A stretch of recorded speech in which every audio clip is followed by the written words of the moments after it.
Yo, what's up? Good, and just praying for all the other families that's going through anything, you know? Yeah, it's a crazy time, man. It's a weird time, but we'll try to get through with these podcasts and hang in there, right? No doubt. Appreciate it. So, maybe just describe your childhood, man, and maybe how did you first grow a game or how did you first grow a love for the game of basketball? It was crazy because when I was younger, my dad was a boxer, my mom was a model, so it was kind of like, everybody in the household had to learn how to do martial arts and basketball. Yeah. Well, not even basketball, martial arts and box. So when I was younger, I played all sports, football, baseball, basketball, but I probably was about maybe like 12 or 13 when I really got into like the basketball thing. My godbrother, Tyrone Gibbons, had me playing in the local PAL, and I used to always shoot with two hands, so he helped me with my game a lot. Yeah. And then, I got cut from 6th grade. I got cut from 7th grade. And I went down South Carolina where I'm from. And my older cousins were just abusing me. So I just said, you know what? I want to get better. Yeah. And then I came back that year. And actually, I thought I was going to be a shoo-in because my aunt, Deborah Dixon, she was a principal at a school called Grover Cleveland. Mm-hmm. So when I went out for 6th grade, I'm like, damn, my name wasn't on the list. Then I went back out the next year. My name wasn't on the list. And I came and moved to Linden because my mom moved from South Carolina to Linden. My dad was living in Elizabeth. And, I made the team, and it's been going on ever since. I got to give a good credit to my cousin, Brian Crawford, North Rams, who introduced me to the AAU world. And it's just been like crazy ever since then, with AAU basketball, playing with the North Rams, the Road Runners in New Jersey, and also getting an opportunity to play with Stephon Marbury, Felipe Lopez, Tyler Brown, guys like that with the Gauchos. So it kind of was a domino effect once I, got the love for the game. Yeah, man, that's unreal, man. I mean, you had a crazy, spectacular career. I want to bring back to high school and then your transition to college. So you graduated as the all-time leading scorer and officially concluded your prep career by winning the Reebok National Slam Dunk Contest as well. You then chose to stay local, and you played college ball at Rutgers University. Maybe describe the transition from high school to college ball.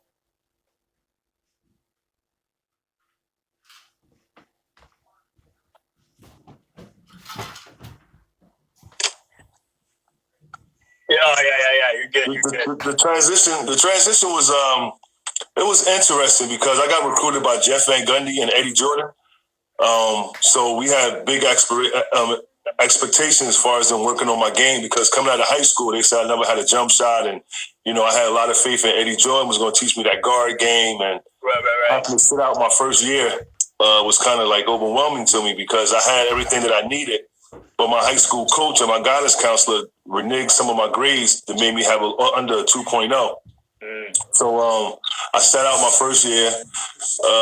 The second year I played, I did well.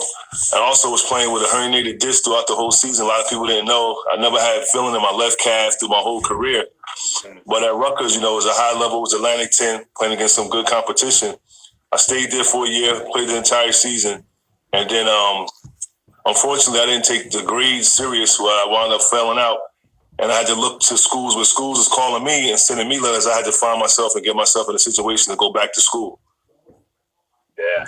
No, it's an incredible story, man. You mentioned Jeff Van Gundy. He was the assistant coach at the time at Rutgers, I believe. What was your relationship ultimately like with him? I mean, he's had a crazy good career. I mean, he's coached the Houston Rockets. He helped with Team USA. Pretty big name in basketball. What was it like working with him for a brief period of time? Well, I worked with both of those guys, Eddie Jordan and Jeff Van Gundy. It was just really during the recruitment process because as soon as I signed, those guys went on to the NBA. So I was there with Jeff Van Gundy, with Bob Wenzel, and a guy named Tommy Bettemarco. So it was kind of like, as a kid, I was shattered. But then as I got older, I looked at it and said, you know what? It was a business. They got me to go there. I went, and then those guys went on and fulfilled their dreams of aspirations of going in the NBA. Yeah, no, that's awesome, man. It's incredible. So in 1994, a videotape from Harlem Rucker Park was found by two And One basketball partners. This was really early at the time before, And One blew up as just as... we spent money putting the cameras up, blah, blah, blah, blah, blah. So I did something in the layup line, and the cameras went back up. I met And1, and it was like they wanted me to give them all of my highlights, and they wanted me to do my own Volume 2 mixtape, and I was excited. You know, I was like, "Wow, this is dope." But then I thought about it, and I was like, "Wait a minute. If I give them all my highlights, then the next one gonna be about somebody else, which I don't mind, you know, opening the door for someone else." But I came to them with a proposition. I said, "How about we take 5 of the best street balls that's not in the NBA to represent your brand?" So it was more of a marketing campaign that I actually sold to And1. And I picked the 5 guys, and they was like, "You can get these guys?" And I was like, "Yeah," because I had been playing with all these guys ever since I was 15 years old. Right. So the first person I called was Shane Dribble Machine. Then we called Half Man, Half Amazing, Future, Aircraft. And then later on, Headache came aboard. So those are the guys I presented to And1. And like they say in their Wikipedia, you know, and the rest was history. Yeah, man, that's incredible, man. So it sounds like you were like really like the first figure of And1, right? If not the first guy. As far as dealing with the mixtape, yes. Like I always give credit to Skip Tamalu and the guy Ron Eclerio, because Ron Eclerio took a compile of Skip videos and highlights and sent it over to And1. But they didn't really have a vision. Like And1 didn't have a vision for Volume 2. They didn't know what Volume 2 was going to be. Because if you look at Volume 2, 90% of Volume 2 was in Linden, New Jersey, where I jumped over the motorcycle. That was kind of the first game where all of the guys coming together to play against the local talent that was out here in Linden, New Jersey, and Roselle and Elizabeth. They put together a team, and that was the first actual game. So you talk about that vision. Did your vision, like, did you know how to start? Like, were you surprised about the growth of And1? Because it was a huge brand. It just blew up over the years. Did you have that vision in the very beginning, or did you just do it, you know, just for fun, bring your guys, and just wait to see what happens? No, I didn't have a vision at all. I just knew that I was able to bring guys together, and, you know, to sit here and say, "Oh, I knew it was going to do this, I knew it was going to do that," would be a lie. It's just that it was a blessing. You know, I tell people now, you know, there was no blueprint. Even though Joe Hammond, guys like Pee Wee Kirkland, those are my mentors, but I couldn't go to them and ask them, "How should I do this?" Because there was no blueprint. It was never done before. Street basketball is going to always be here forever. But humbly, I say that, you know, I was blessed to be able to bring the idea to a company to, like I say, it became more than basketball. If you really look back at it, it was more of a marketing strategy to where nobody was using basketball to promote their brand. So it could have been your company. It could have been Budweiser. It could have been, you know, Hewlett Packard. We just would have had the jerseys on, and we would still been going out there to promote the brand, because the tour actually promoted the brand. Right. It's crazy, bro. I mean, it really just sort of revolutionized the game of basketball and just changed street ball forever. You know, maybe talk about like the sacrifice you had to make, you know, post-college career and, you know, entering a startup like And1. Did you feel a lot of pressure, or were you mostly, you know, super pumped to get this started? I mean, it was an opportunity. You know, at that time, when you're talking about in 1999, you know, I graduated high school in 1992. So everybody had aspirations. Those guys that I named, you know, we had aspirations to go overseas. So when I thought about it, a lot of overseas coaches was asking for footage. So the way I had it set up was that, you know, we could use these footage to try to get overseas or in the NBDL or what have you. We was going on a good path of it, but once certain guys came onto the And1 thing, to where it became more commercial. We never should have went inside the major arenas. It should have stayed, and we should have created the atmosphere, which is the fans right up on your neck, and you know, just showing that real basketball. So once they kind of took the rules away, like you take the rules away from anything, you're gonna have chaos. Right. You know, so a lot of people got street basketball mixed up with show basketball, because we came through and had a lot of guys that were showmen, but not really had the basketball IQ or really understood what it meant when we said we'll play anybody, anywhere, at any time, and we want to get the W. Right, you know, it got more to where it was just like, you know, guys just coming on, just doing a couple of moves. They put it on the show, and that was that. But we always wanted to win the basketball game, because every guy that I named had a basketball background. Right. So you mentioned, you know, Shane, and you brought in, did you mention AO was one of the first? AO wound up coming the second. AO wound up coming the second year. The guys that I brought was Half Man, Half Amazing, Aircraft, Future, Shane Dribble Machine, and then Headache came. And then and then Ayo came, Hot Sauce, and all those guys came. So what was their initial reaction when you invited them to join the AND1 tour, or ultimately became a tour? But what was their initial reaction, and what current state were they in when you offered them to join? I mean, we all brothers, we formed a brotherhood, like I said, like 15 years old. Of course, Shane the Half Man's a little older than me. Headache, I think we're the same age. Future is a little older than me. Aircraft maybe a year or two older than me. So guys was doing whatever they was doing for, to take care of their families, to be productive or whatever it is that they was doing. I know when I called Shane, he was in the projects, Eaton Wall projects, doing what he do out there to make ends meet. Half Man was younger. Half Man was a teacher because I was 26 years old when I went to AND1 and met AND1. So Shane and Half of them was in their 30s. So it was really a blessing. But they always believed in anything that I had my hands in. They always showed the support. And it was really easy for me because I knew that we loved to play basketball. We was always traveling, going to different cities and stuff before the AND1 thing. So it was just like, wow, this is something different, not knowing where it could go in the future. Excuse me. It's incredible, man. And so AND1 ultimately, I'm trying to find the specific year for it, but AND1 ultimately, signed a contract with ESPN at a time, later in the process. What was your involvement with that? Was it difficult to get those negotiations going? I mean, you must have known once you got that the series Street Ball on ESPN. I mean, you must have known that AND1 was going to blow up internationally. I definitely, and I tell a lot of people what helped it. What really helped us out a lot was that it was a basketball. The NBA had a lockout. So we was the only ones really out that you could watch, playing ball. So I think that helped out as well. But, when you look at it as being a player and then look at it from a business aspect, my thing was with AND1, I was like, listen, we should have a base salary, but these sponsors should also be cutting us a personal check as well. Right. So once I saw how things was going and understanding how shows could be on TV with the commercials, paying the bill and stuff like that. So now I'm getting a little bit more involved. Like, hold up, this is something. It's money being made. The brand is being promoted, and you have to remember, AND1 was some of the guys. The founders were some of the smartest guys and went to some of the smartest schools. Not saying that they did things on purpose. Maybe it was just the way that their business format was, but it's hard to really mix business with street basketball. It's just like with hip hop, because you can't go with a 5 or 10 year business plan because it's a culture that's created.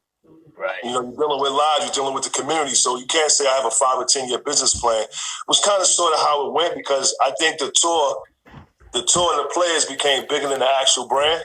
Right. That's what I think the new company is going having problems right now, trying to make it seem like that AND1 is the ultimate brand, but the players made that brand. So without the players, without the ingredients, you really just don't. You're just back to square one when you're trying to get the viewers, you're trying to get the customers. But we made that brand, period, hands down. We made that collectively. We made AND1 brand. Right. And the new guys at AND1 want to say, oh well, we didn't have anything to do with this and that. But at the end of the day, if you take it on that name, you have everything to do, because you got to do your due diligence. You have everything to do, the good and the bad. If you want to take the good, you have to take the bad, because you took that name. You know what I'm saying? Yeah, no, I feel you, bro. Especially with ESPN, I mean, it's such a big company. When you guys, made that agreement to do the Street Ball series, was there any limitations on what you guys could do? How you promoted that brand, because you were ultimately also representing ESPN as well? Was there any complications with that, or? Not really. Shout out to G-Lock and the guys over there at ESPN. It really wasn't no stipulations. Again, we didn't sign it. It was indirectly a contract that was signed. It was basically like AND1 signed the deal, and we already was under AND1. So we really didn't necessarily sign a deal with ESPN, because AND1 already had the owners to our likeness and our images and stuff like that. So would I have did it different? Maybe, just thinking now from a business standpoint, but, I learned that it's business, and you have to look out and make sure everything is in order. But we didn't have no stipulations. AND1 at one time tried to stipulate us on different things where they were saying, because, you got to remember, AND1 was only May, June, July.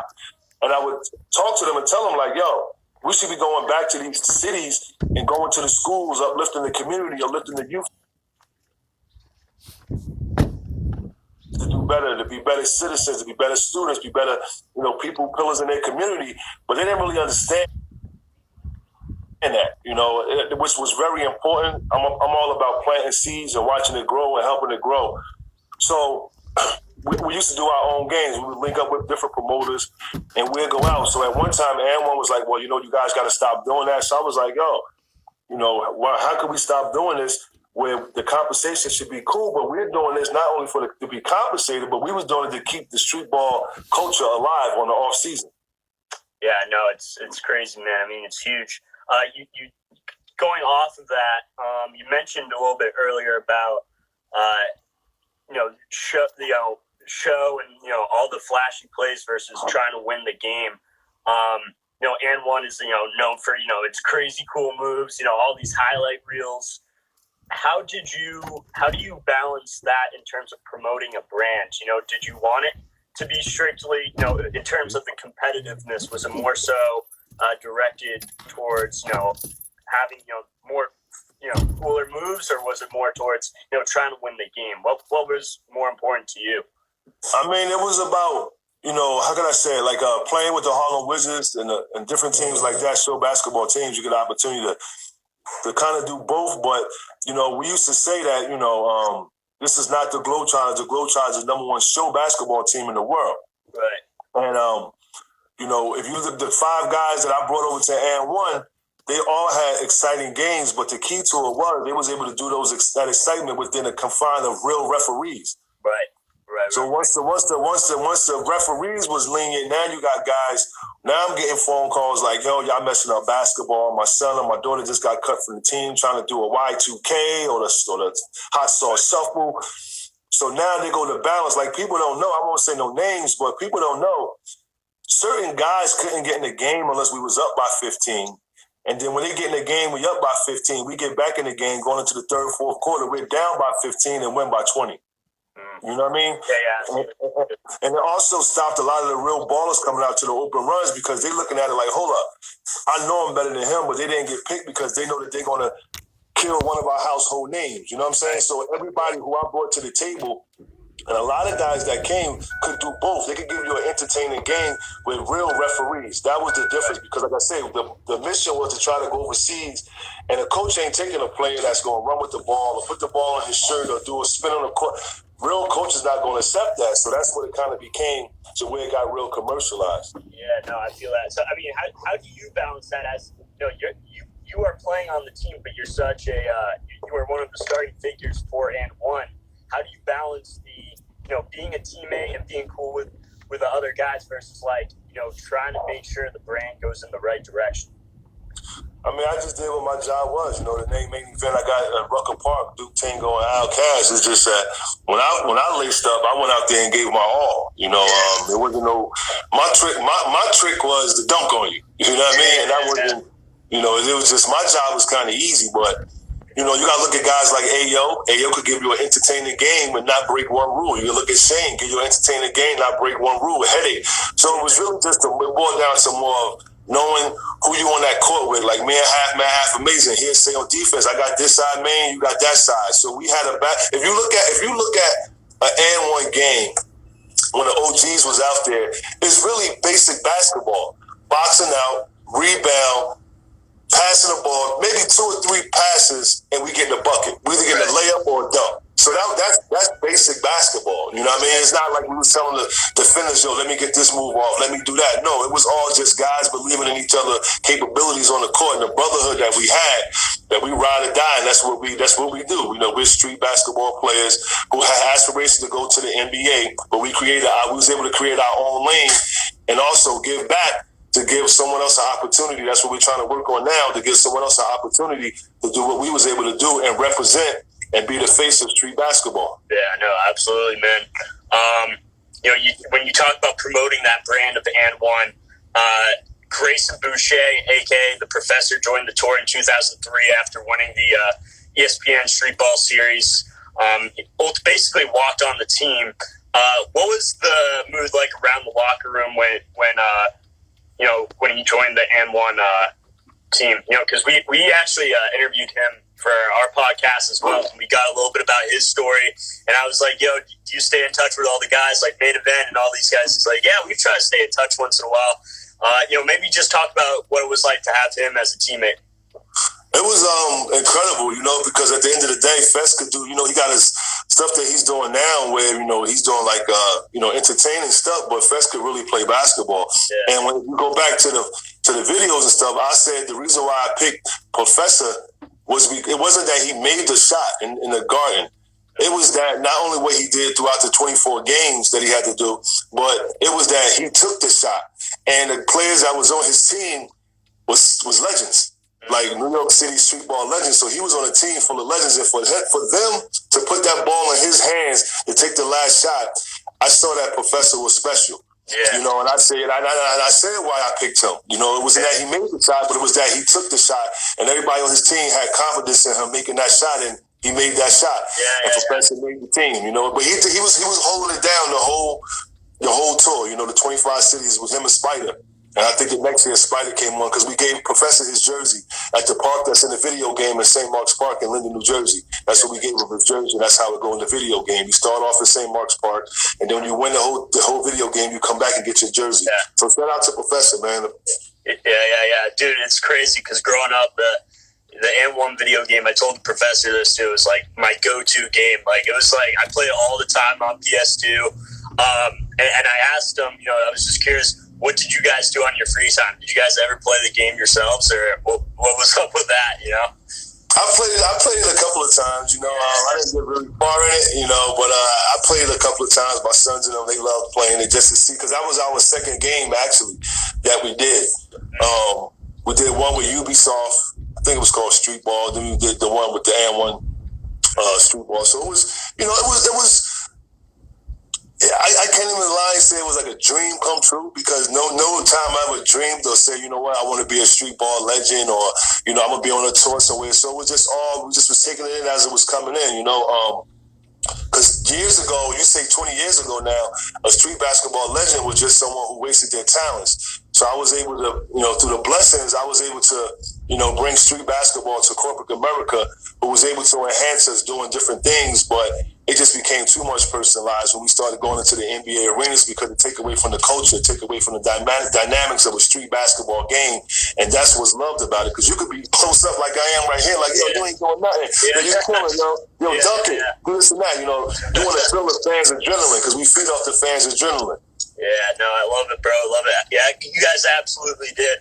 Another part of your career was you spent some time in training camp with the Nets as well, the New Jersey Nets at the time. Before the 2004-2005 NBA season, getting invited to training camp. Maybe talk about that transition from And1 to, sharing a court with the NBA players for, a little bit of time. Did you feel like any pressure to adjust to their style of play, since it was just two different kinds of basketball? Well, it was funny because a year before that I broke my leg. I was in a car accident where I almost lost my life. I had a metal rod and 4 screws in my leg. And that's when you saw on the And1 where I was picking the players. So I still stayed involved. And actually, with the hard work of my agent, Eugene Napoleon, and a good friend of mine, Renato Mack, who used to work for the NBA Entertainment. If you look at my interviews, I said once I turn 26 years old, I'm going to stop chasing the NBA dream. So I think I was 26 years old, getting ready to be turned 27, when I got the call to go to the rookies camp. So my agent set everything up, and it's crazy how things work. I don't know if Jeff Van Gundy gave me the opportunity because of when he left Rutgers, but he was the coach. So when I got there, he was like, yo, I don't know if you're going to be dunking all over us and stuff. Yeah. And at that time, he don't know that I was working on my jump shot. The whole time I was out for that whole year, I was just working on my jump shot. So I actually made it, and I got invited to come to the veterans camp. And my agent was like, yo, I'm excited for you. I said, you know what?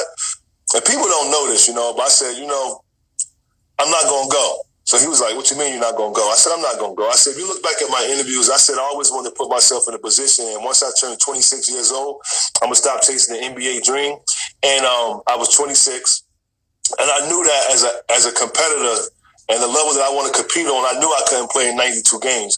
82 games the way that my leg was, so I didn't want to, not give my all to the organization, the Nets organization, and not give my all to myself. So I turned it down, and I just continued on playing, with the and one. But before that, we had something that came out called Hollow Grounds. It came on TNT where they followed my bad boy team because we had been winning the championship teams back to back with Ron Artest, Elton Brand, Kareem Reed. We had a crew, and I met David Stern, and I said to David Stern, God rest him, I said, damn, man, will I ever get an opportunity, to play on your stage? And he says to me, he said, if I let you in the NBA, I'll be opening up a can of worms. Yeah. Shout out to Ron Artest, man. So he's on right that's now. That's my guy, yo. True warrior. And David Stern was like, basically, if he let me into the NBA, I would be a guy that's coming right from the street. So I understood that, and I respect that, bro. So I just took advantage of my opportunities that, that I had in front of me, Yeah, no, absolutely, man. So, I mean, you talked about, the impact that the N1 Corps had on your life. What was your favorite part of it? Whether it was, playing with all these different kinds of players or traveling internationally, you got to go to a bunch of different countries. What was it like to be a part of, revolutionizing the brand of street ball? I mean, definitely anytime you're part of being a pioneer of something is a blessing, and then to sit back and see guys taking care of their families, doing some things that we never thought we would be able to do. As a student, I hated history. And then I look back like, wow, I'm going to all these places, touching cobblestones in different areas, going to talk to the less fortunate in different third world countries and stuff like that. So where it became more like an ambassador type thing. Right. They would give us an itinerary overseas and said, you guys can go here, you can't go there. So me, Shanghai, Headache, a lot of the guys said, hold up, I want to go see why they say we can't go here.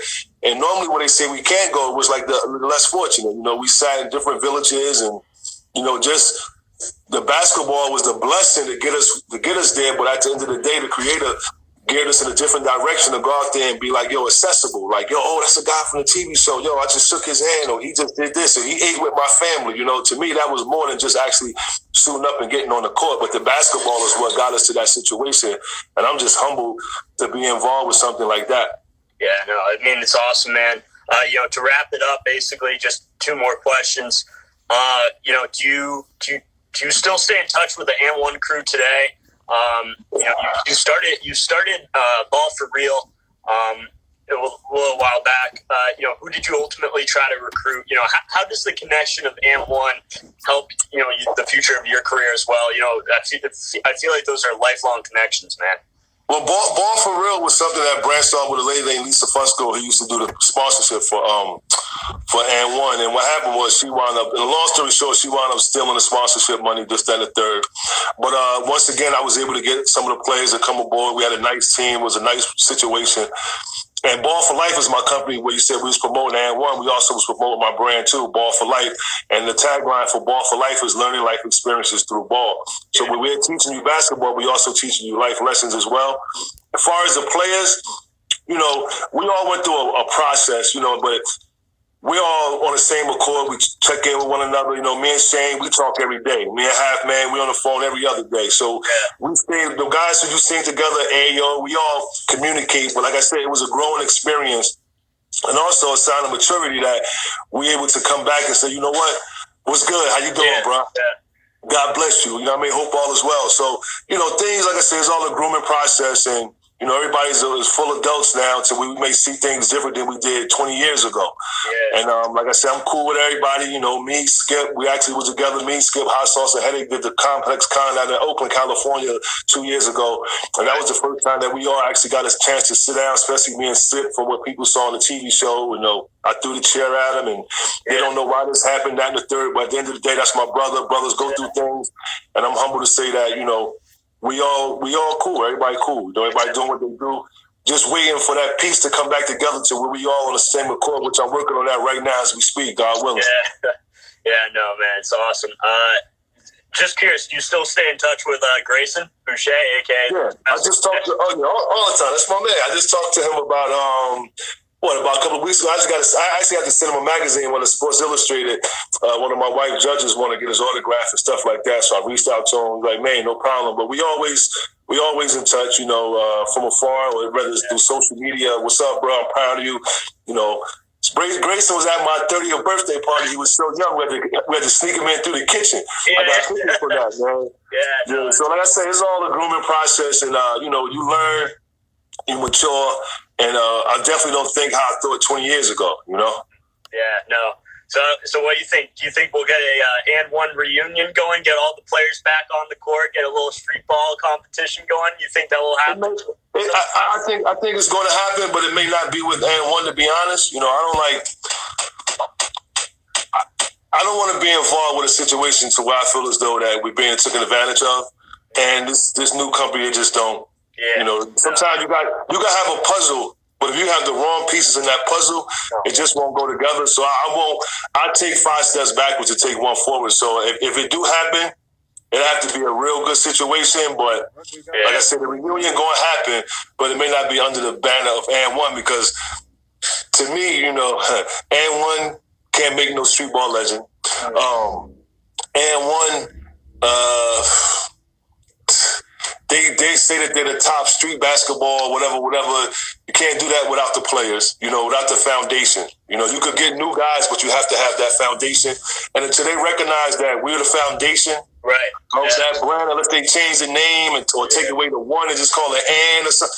But when you mention street basketball and mention and one, it's definitely the players. The players created that brand, period. Yeah, absolutely, man. You guys changed the game forever. And you're continuing to make an impact through Sky Street Ball Syndicate. Another robbers, Stillers, all crooks. You know what I mean? Guys, all crooks. Me and Shane worked on that deal for over a year. And then, when you actually get a chance to see the true person colors, just step back. Just step back and say, y'all do what y'all do. But once again, ball for real. Yeah. Shiesty. Sky. Shiesty. Where are they at now? Yeah. No, it's true. You know what I'm saying? Hey, that was all you guys, man. You guys changed the game forever. Wally Dixon, everybody, thank you so much. AKA Main Event, thanks so much for taking the time today, man. Stay in touch. Thank you, man. Appreciate it. Yeah, God bless, bro. Appreciate it. Be blessed. Stay corona free, you heard? Yeah. We'll try, bro. We'll try. All right, peace. Peace out, man. Appreciate it.